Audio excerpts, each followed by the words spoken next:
Assalamualaikum warahmatullahi wabarakatuh. Apa kabar Bunda cantik, sehat dan bahagia selalu. Sebelumnya mari kita berselawat dan berdoa sesuai dengan keyakinan kita masing-masing. Jangan lupa like, subscribe, dan komen.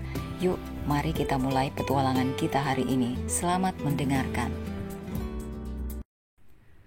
Dini, masa kamu halangan hampir 1 bulan belum selesai juga?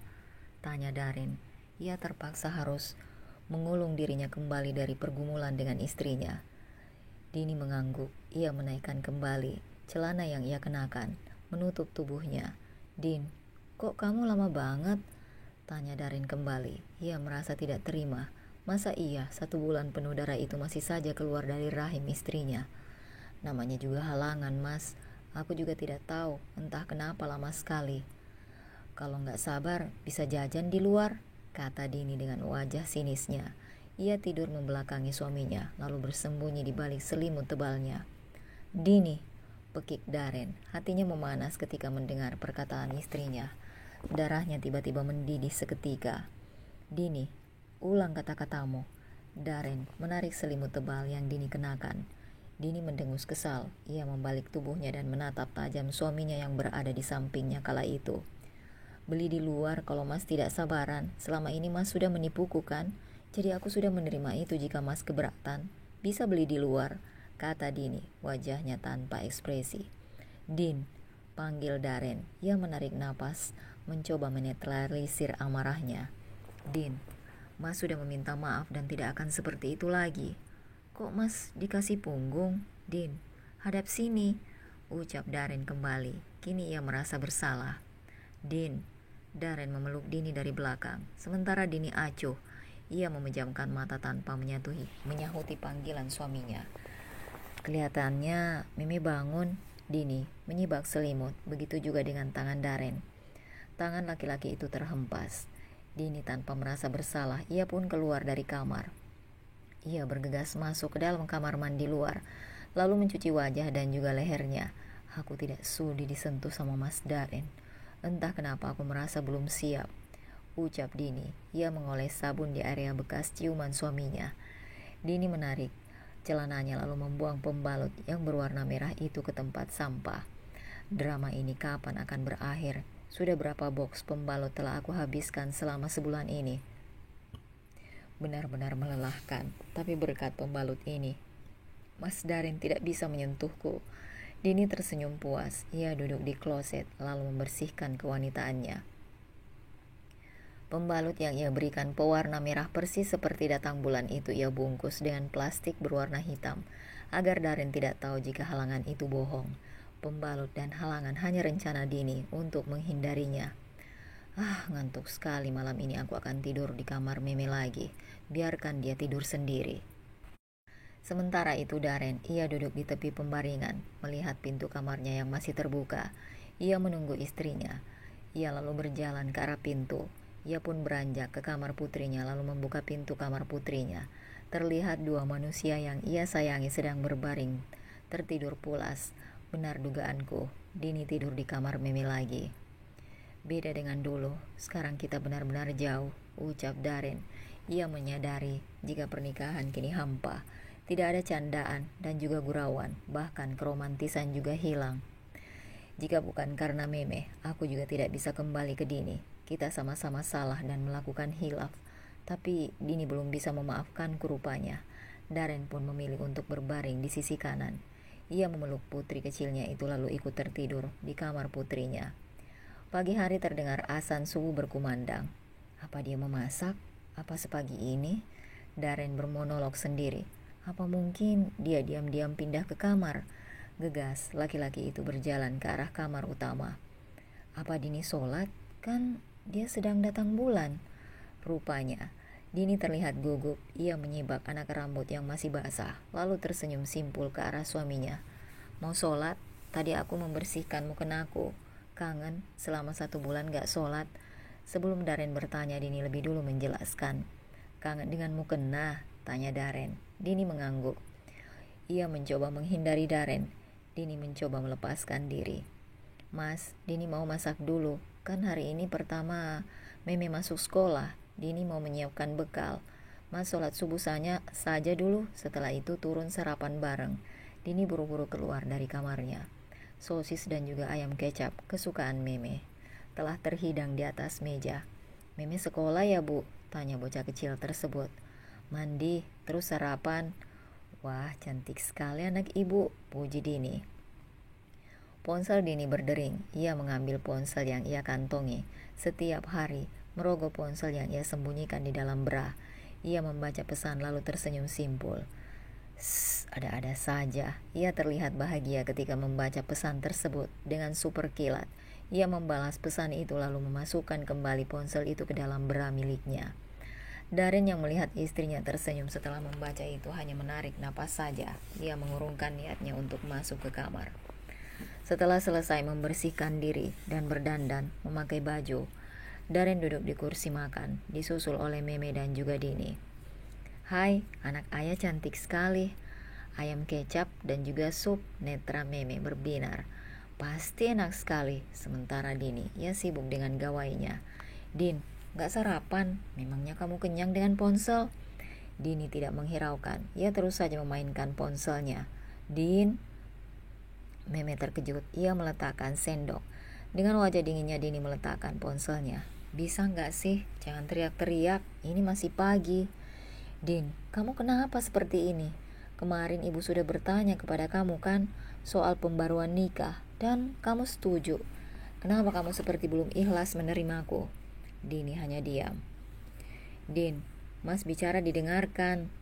Dini meletakkan sendok dengan kasar. Mas, aku sudah bilang jangan bahas ini lagi. Kenapa kamu susah dibilangin sih? Aku pegang ponsel bukan karena aku sedang menghubungi seseorang. Aku sedang ingin memulai kembali pekerjaanku secara online. Kamu tahu kan, aku tidak bisa ketergantungan dengan kamu. Aku ingin mempunyai penghasilan sendiri. Jadi malas sarapan aku. Dini berdiri, selera makannya kini menghilang. Sayang Meme, lanjutkan makannya. Ayah bujuk ibu dulu ya, agar ibu tidak marah lagi, ucap Darren. Sayang, aku berangkat kerja dulu ya. Darren mengulurkan tangannya ke arah Meme. Bocah kecil itu mencium punggung tangan ayahnya. Hati-hati ayah. Sementara Dini ia memilih pergi dan membereskan tempat makan. Din, Mas berangkat dulu. Dini diam. Ia terus berfokus ke peralatan makan yang kotor lalu mencucinya. Sesampai di sekolahan Meme sama sekali tidak rewel. Ia bisa ditinggalkan meskipun baru pertama kali sekolah. Salah satu perempuan yang memakai seragam guru itu mengangguk ketika Dini memasrahkan anaknya ke kafe Kejora. Dini menambah kecepatan motor metiknya itu lalu melaju ke kafe. Ia sedang ada janji dengan seseorang di sana. Hai, maaf menunggu. Dini melambaikan tangannya. Gak apa-apa Din, aku kan tahu kalau kamu super sibuk sekarang. Seseorang itu menggeser bokongnya dan mempersilahkan Dini duduk. Bagaimana pekerjaanmu? Lancar? Tanya Dini. Ia mengangguk. Ya lancar, tapi akhir-akhir ini memang sepi sih. Banyak sekali petani yang gagal panen. Tapi ya, alhamdulillah sih. Sudah sarapan belum? Belum. Pesan gih, lihat badanmu sekarang terlihat kurus lagi. Dini memesan sesuatu untuknya. Ia mengeluarkan ponselnya. Mau garap novel online lagi? Tanya seseorang laki-laki itu. Dini mengangguk. Tio menatap wajah Dini. Ia tersenyum ketika melihat Dini berfokus ke ponselnya. Apa sih? Jangan diliatin terus, aku malu. Dini meneloyor kepala Tio. Kan kamu cantik, Din. Tio terkekeh. Tuh, pesananmu datang, ucap Tio ketika melihat pesanan Dini. Sementara di seberang jalan laki-laki memakai baju kantor melihat ke arah kafe. Bukannya itu motor Dini? Jadi, bagaimana Pak Darren? Apa Bapak setuju tentang keputusan kantor? Tanya teman Darren. Mereka berjalan berjajal keluar dari kantor. Darren yang memperhatikan motor istrinya itu tidak menghiraukan ucapan dari temannya. Ia terus saja fokus ke motor metik tersebut. Benar, itu motor Dini. Kenapa dia datang ke kafe pagi-pagi? Bukannya Meme awal masuk sekolah? Pak Darren, Pak, apa Bapak mendengar apa yang saya katakan? Maaf Pak, Anda bisa masuk ke kantor terlebih dahulu. Saya ingin ke kafe itu beli rokok. Darren memilih untuk datang ke kafe. Ia berjalan lurus pas di pintu kafe. Ia pun masuk dan terbelalak ketika melihat Dini bersama laki-laki lain. Oh, jadi laki-laki itu yang hampir merusak hubunganku dengan Dini. Karena sudah naik pitam dan tak mampu menahan amarah, Darren memilih masuk, menghampiri istrinya. Dini, teriak Darren. Dini dan Tio menoleh ke sumber suara. Darren? Dini tampak terkejut ketika melihat suaminya. Hai Darren, salam kenal, aku Tio. Tio mengulurkan tangannya. Darren menarik tangan Tio, lalu menghempaskan, sehingga laki-laki berbadan tegap itu tersungkur. Darren, Tio beringsut berdiri. Ia mengelus kepalanya yang terbentur meja. Tio, kamu gak apa-apa kan? Tanya Dini. Darren yang melihat itu semakin marah. Din, kita pulang. Karena tidak ingin merasa malu dan ribut di depan umum, sama seperti membuka aib rumah tangga. Akhirnya Darren memilih menarik tangan istrinya. Dini yang ditarik oleh Darren hanya bisa pasrah. Dini terseok-seok mengimbangi langkah kaki suaminya. Ia tak mengatakan apapun. Kunci motormu mana? Darren mengadakan salah satu telapak tangannya. Ia meminta kunci motor Matic Dini. Kamu keterlaluan, pekik Darren. Di perjalanan pulang mereka tak berbicara sama sekali. Dini turun dari motor dan masuk ke dalam rumah. Lebih memalukan kamu, Din. Kamu mempunyai suami tapi jalan dengan laki-laki lain. Darren tersenyum getir ketika mendengar Dini membela Tio. Dini, berani sekali kamu membela laki-laki lain di hadapanku. Mereka masuk ke dalam rumah. Dini duduk di ruang TV. Kamu juga berani sekali hampir nikah siri dengan wanita lain di belakangku. Bahkan wanita itu dengan beraninya datang ke sini meminta persetujuanku. Teriak Dini. Kali ini ia menatap wajah suaminya. Tapi aku tetap memilih kamu dan aku tetap bersama kamu sampai hari ini. Bahkan aku meninggalkannya sekarang. Kamu membahas permasalahan ini lagi, Dini. Kemarin sudah jelas dan kita akan memulai hidup baru. Kamu juga janji kepada keluarga besar untuk menjauhi laki-laki yang pernah dekat dengan kamu. Dini terdiam. Tapi aku masih sakit hati. Aku belum bisa menerima semua ini, ucap Dini. Demi Meme, Din, demi anak kita, aku juga sudah menerima kamu, meskipun kamu pernah melakukan kesalahan. Kita sama-sama melakukan kesalahan, dan kita mulai lagi dengan hidup baru. Aku janji, aku tidak akan menyakiti kamu lagi, ucap Darren. Sementara Dini ia menoleh ke seberang arah. Ia sama sekali tidak sanggup untuk menatap wajah suaminya. Dini, lihat aku. Jauhi laki-laki itu. Aku sudah menjauhi perempuan itu. Aku sudah lepas dengan dia. Dini menarik napas, tak terasa air matanya menetes. Tapi kamu masih satu kantor dengannya dan setiap hari pasti kamu masih bisa bertemu dengannya. Tapi hubungan kami sudah selesai. Aku sudah memutuskan sepihak. Dia juga sudah tidak menggangguku lagi, ucap Darren. Dini membuang muka. Din, jika kamu terus seperti ini bagaimana dengan nasib rumah tangga kita? Dini menoleh ke suaminya. Ia menatap intens. Kamu bertanya tentang hubungan rumah tangga kita. Setelah melakukan kesalahan besar kamu baru sadar rumah tangga kita. Ketika kamu melakukan kesalahan, apa kamu ingat aku dan Meme? Mas, tidak, sama sekali tidak. Aku mengemis perhatian. Aku memperlakukan baik kamu ketika aku tahu jika kamu mengkhianatiku. Justru apa? Kamu justru tidak menafkahi kami. Hampir 2 bulan, bahkan kamu hampir nikah siri. Kamu membiarkan anak kamu menangis dan sakit waktu itu demi wanita sialon itu. Pekik Dini. Ia mengeluarkan amarahnya. Aku berjuang agar rumah tangga kita tidak hancur. Aku juga ikut andil masalah ekonomi. Aku tidak tinggal diam. Aku membantumu sebisaku. Bahkan aku rela minjam-minjam uang ke teman-temanku. Aku membuang rasa malu agar keluarga kita tidak kekurangan. Tapi apa balasanmu setahun? Hampir setahun kamu mengkhianatiku. Jika bukan karena ibu, aku tidak akan sudi berdiri di depanmu saat ini. Pasti aku sudah lepas darimu, Mas. Setelah mengatakan itu, Dini beringsut pergi. Darren terduduk lemas. Teriaknya. Ia benar-benar merasa frustasi dengan sikap Dini yang belum bisa menerimanya kembali. Din, buka pintunya. Kita bicara dengan kepala dingin. Suara Darren dari luar kamar. Laki-laki itu terus mengetuk pintu. Kamu itu salah sangka, Mas. Aku tidak ada hubungan apapun dengan Tio. Dia hanya teman SMP-ku. Tidak lebih, tidak seperti teman kerjamu itu. Lagi pula, Tio sudah mempunyai 2 anak dan juga istri. Ya, Mas minta maaf, keluarlah Din. Pintu dibuka oleh Dini. Perempuan itu lagi-lagi enggan untuk menatap wajah suaminya. Tatap wajahku, Din. Selama ini kau tidak pernah menatap wajahku. Kenapa? Tanya Darren. Dini melengos. Ia duduk di kursi sofa. Makanya Mas, kalau sudah punya istri dijaga hati dan juga mata Mas. Kalau sudah seperti ini, Dini menghentikan ucapannya. Ia menarik nafas dalam-dalam. Rumah tangga kita tidak akan bisa kembali seperti sedia kala.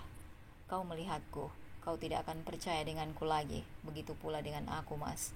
Aku juga tidak percaya denganmu lagi. Ia menyeka air matanya yang terjatuh. Darren berjongkok. Maafkan Mas, ini semua salah Mas. Kesalahan itu tidak akan aku ulangi lagi. Mas yakin? Dini hanya diam.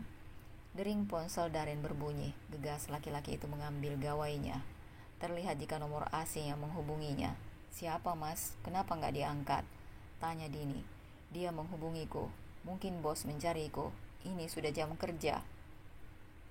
Dini menarik tangannya dari genggaman tangan Darren. Kan, Mas sudah berkata jujur. Dia menghubungiku karena pekerjaan bukan hal lain. Kata Darren kembali ketika ia yakin jika saat ini istrinya dalam keadaan marah. Baiklah, cepat kembali ke kantor. Aku tidak ingin potong gaji lagi bulan ini. Dini kembali masuk ke dalam kamar. Ia memakai sweater yang ia kenakan lalu mengambil helm. Sekalian aku mau jemput anak kita dan ngantar kamu ke kantor. Bilang saja kalau kamu pulang karena aku sakit. Biasanya kan alasanmu seperti itu. Dini beranjak keluar dan menyalakan mesin motor. Sementara Darren, ia memakai baju hamnya kembali dan menyusul Dini keluar. Dini duduk di jok penumpang. Ia sedikit mundur dan sama sekali tidak menyentuh Darren. Darren menarik napas. Ia sadar jika istrinya menjauhinya. Jangan lupa berhenti di sekolah. Nanti telat jemput anak kita marah. Ucap Dini. Enggak mau peluk Mas, Din. Biasanya kalau bonceng kamu selalu peluk Mas dari belakang. Kata Darren. Apa peluk? Bekas tangan orang lain. Aku tidak terbiasa. Sudah Din, jangan seperti ini terus. Kapan kita baikannya? Masa mau marahan terus sampai tua? Dini hanya diam. Motor metik itu berhenti di sekolahan. Seorang anak kecil menenteng tas ransel miliknya. Mau keluar kemana Bu? Ke pasar. Kok sama ayah jemputnya? Dini menggendong anaknya. Mau antar ayah ke kantor sayang. Motor metik itu melaju kembali. Tidak ada percakapan di antara mereka. Dini membuang muka. Ia berpura-pura tidak melihat wanita itu saat suaminya sudah tiba di kantor. Mas, tadi bos nyariin, kata wanita itu. Makanya tadi aku menghubungimu. Aku tidak mau kalau kamu dipecat. Mbak Dini, sapa wanita itu. Dini tetap diam. Ia menyalakan mesin motor miliknya dan ia pun melajukan motornya, meninggalkan pekarangan kantor. Sepeninggal Dini, Darren berhenti melangkah. Ia menatap lamat-lamat wanita yang berada di hadapannya. Tolong jangan telepon aku ketika aku berada di rumah. Aku tidak mau istriku marah. Wanita itu menghentikan langkahnya. Wajahnya berubah memerah. Ia menatap tajam Darren. Mas, aku tidak ingin kamu dipecat. Sekarang kamu menyuruhku untuk tidak menghubungimu. Aku juga mencoba biasa saja dengan Mbak Dini, istri sombongmu itu meskipun hatiku rasanya sakit. Cukup, ini di kantor. Jangan bahas ini dulu. Ya sudah, aku masuk ke ruanganku. Terima kasih sudah menghubungiku. Wanita itu terdiam, sementara Darren masuk ke dalam ruangannya. Rekan kerja lainnya melihat mereka berbicara dan saling berbisik. Mbak, kenapa bisik-bisik? Kamu sedang membicarakan aku. Aku harap kamu tidak akan pernah mencintai suami orang nanti. Ucap wanita tersebut. Ia menegur salah satu rekan kerjanya. Ini semua gara-gara Mbak Dini. Coba saja dia merestui hubungan kami. Mungkin aku tidak akan dicap sebagai pelakor. Mas Darren juga, dia sudah menjanjikan menikah denganku. Tapi sampai saat ini belum menemukan titik terang. Wanita itu memijat pelipisnya. Ia mengusap air matanya yang mengalir. Kerudung yang ia kenakan sampai basah. Aku sakit hati diginiin. Semua orang mencap jelek aku. Bahkan aku tidak mempunyai teman di kantor. Semua temanku menjauhiku. Apa salahku? Aku hanya mencintai Mas Darren. Bukannya laki-laki bisa menikah lebih dari satu wanita. Wanita itu bermonolog sendiri. Ting, ponsel Darren berdering. Ia tersenyum ketika Dini mengirim pesan untuknya. Ia terkejut. Jarang sekali istrinya itu mengirim pesan, apalagi pesan gambar. Pasti dia mengirim foto meme, ucap Darren. Ia mendownload foto yang Dini kirim. Netranya terbelalak. Foto Darren memegang tangan Tika di kantor. Ya ampun, kok bisa? Siapa yang mengirim pesan ini? Kamu tega, Mas. Kamu gak bakal bisa berubah, pesan Dini. Darah Darren mendesir. Bisa-bisanya ada ular di sekitarnya. Ia sengaja mengadu kepada Dini. Darren mengingat jika ada Satrio dan juga temannya waktu itu. Laki-laki itu menoleh ke arah Satrio. Apa, Ren? Kenapa menatap kami seperti itu? Darren berjalan. Brak. Ponsel Darren dilempar pas di depan kedua manusia tersebut. Kalian yang kirim gambar ini kan? Kenapa kalian ikut campur urusan rumah tanggaku? Bentak Darren. Bisa-bisanya ya, lu nuduh tanpa bukti. Kali ini Aryo yang berbicara. Ia menarik tangan kekar Darren dari kerah baju Satrio. Buktinya ini, Dini mendapatkan potretku dan Tika barusan ketika berada di ruangan. Aku ingat cuma ada kalian di ruangan tadi. Siapa lagi kalau bukan kalian yang sengaja menjadi ular? Seharusnya lu tanya dulu sama bini lu, Darren. Jangan asal nuduh kami. Kelakuan lu yang tidak baik, malah nyalahin kami. Satrio menghempaskan tangan Darren. Ia membenarkan kerah baju miliknya. Tatapan mereka saling tajam. Begitu juga Aryo, dan dari tadi benar-benar muak dengan Darren. Makanya Ren, kalau pacaran jangan di kantor. Jaga mulutmu Aryo, siapa yang pacaran? Tangan kekar Darren membogem Aryo. Lu bisa-bisanya main tangan lu Darren. Kali ini Satrio yang mendorong Darren lalu membalas bogeman Darren dengan keras. Aryo mengusap darah yang mengalir dari sudut bibirnya. Ia menggelengkan kepala. Darren, benar-benar ya lu main tangan sama gue. Aku laporin ke polisi biar tahu rasa. Lapor, silahkan. Aku tidak takut kalian seperti ular mengadu ke istriku yang tidak-tidak, bentak Darren. Ia menatap tajam Aryo. Ponselku, pekik Aryo. Sialon, umpat Satrio ketika laki-laki itu hendak menendang Darren. Aryo menahan temannya. Biar polisi yang menangani. Kalau enggak bos kita, dia benar-benar keterlaluan, ucap Aryo. Aryo, kepalamu berdarah. Satrio geram melihat Aryo terluka. Sekali hantam, tubuh Darren tersungkur, darah muncrat di bagian bibir. Satrio, Darren mengusap darahnya. Ia melihat dua gigi itu terjatuh di atas lantai. Merasa naik pitam, laki-laki itu mengambil kursi dan mengayunkan kursi ke arah Satrio. Satrio menghindar, ia mencoba mengambil alih kursi itu. Buk, kursi itu berhasil menghantam dada Satrio, membuat laki-laki itu meringis kesakitan. Cukup. Seseorang memanggil satpam. Sementara di rumah Dini meletakkan tas sekolah Meme. Jadi semuanya mau berteman dengan Meme? Tanya Dini. Iya bu, mereka menyukai Meme, mau berteman dengan Meme. Aku mau sekolah lagi bu. Dini mencium gemas anak yang dikandung selama 9 bulan itu. Kata bu guru gak boleh nangis kalau ditinggal ibu pergi, karena nanti juga bakal dijemput ibu lagi. Ting, ponsel Dini berdering. Bisa-bisanya mereka bermesraan di tempat umum, ucap Dini. Kali ini air matanya tak lagi mengalir. Kok bisa mereka mesra-mesraan di kantor? Apa nggak takut sama bos mereka? Dini menurunkan Meme dari pangkuannya. Kalian gak akan pernah berubah. Pasti gak akan bisa lupa orang sudah merasakan satu sama lain. Dini menutup bibirnya. Ia tersenyum. Meme langsung mencium pucuk kening anaknya. Meme mengangguk. Dini bergegas mengambil makanan untuk Meme. Sementara di kantor keadaan benar-benar parah. Darren diseret keluar oleh satpam.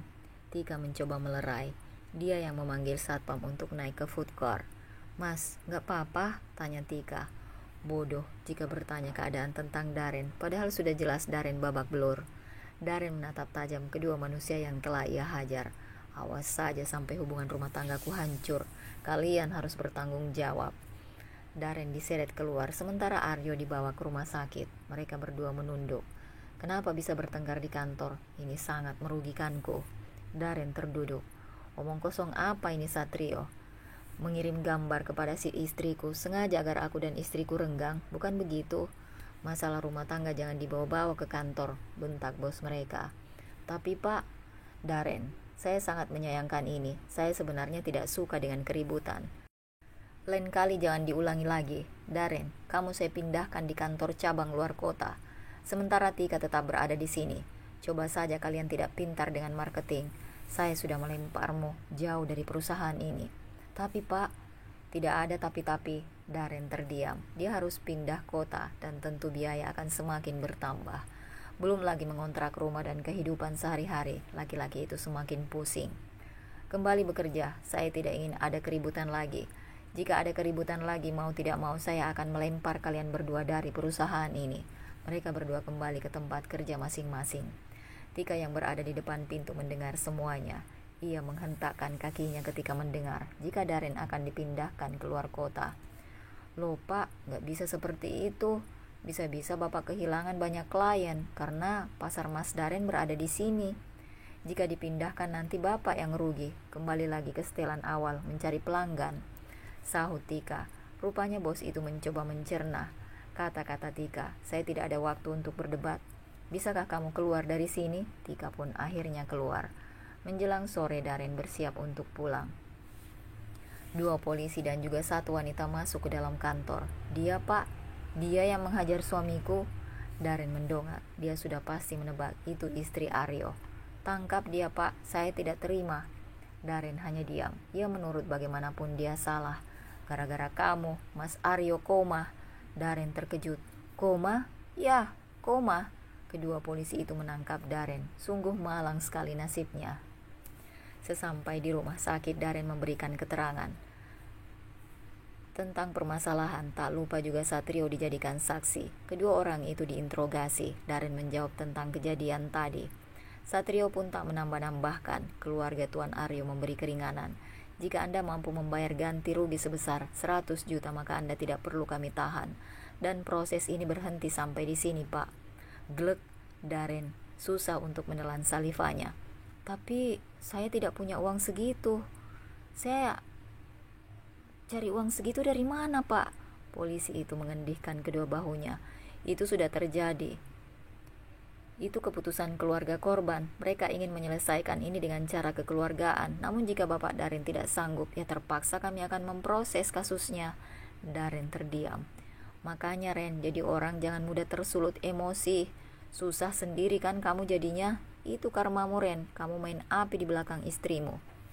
Untung aku tidak ikut melapor, karena aku juga babak belur karena ulahmu. Darren terdiam. Ia menarik nafas panjang.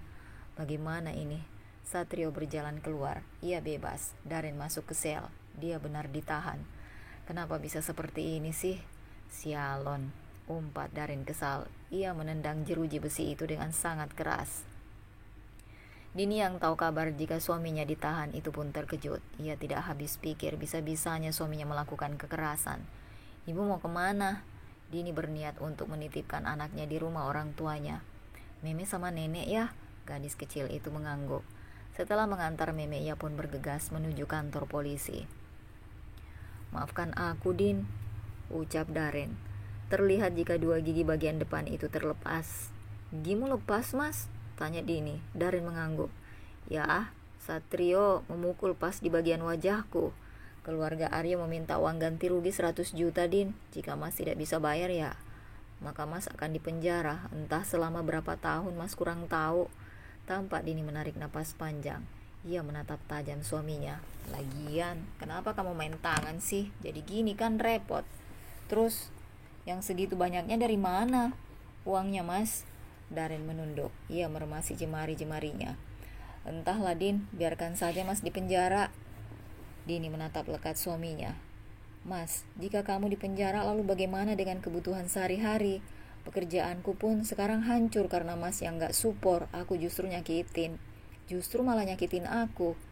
Ya sudahlah Mas, aku sudah tidak bisa berpikir. Aku mau pulang, jaga diri baik-baik. Dini beringsut pulang. Ia menarik napas panjang dan memakai helm kembali. Kabar Darren ditahan di kantor polisi terdengar di keluarganya. Ibu mertua Dini menangis. Kok bisa seperti ini? Kenapa sih Din? Ibu sudah gak kuat mikir berat lagi. Terus Dini yang berada di dalam kamar sambil melipat baju. Bahkan ia sendiri juga heran dengan suaminya yang nekat main tangan. Terus, memang kamu dapat foto Darren sama Tika dari siapa? Apa memang itu dari Aryo? Dini menggeleng. Enggak dari Aryo, itu nomor asing Bu. Pas aku mau balas, nomorku sudah diblokir. Ibu mertua Dini memijat pelipisnya. Jangan terlalu percaya dengan gambar. Hubungan mereka sudah berakhir kan? Kenapa harus dibahas terus? Tampak suara napas berat Dini. Ya memang hubungan Darren dan Tika sudah berakhir, tapi sakit hatinya masih membekas. Terus bagaimana ini? Dini menggeleng. Entahlah, jawab Dini. Terdengar derap langkah kaki dari luar. Loh, Mas? Dini terkejut. Yah, Mas sudah bebas. Keluarga Aryo memaafkan Mas dan memilih untuk damai. Ibu mertua Dini memeluk Darren. Tangisnya pun pecah. Darren mengelus punggung ibunya. Ia menatap intens wajah Dini, wajah tanpa ekspresi tersebut. Yang penting kamu bebas, Ren. Ibu sudah lega. Dini masuk lagi ke dalam kamar. Ia membereskan baju-baju yang telah dilipatnya.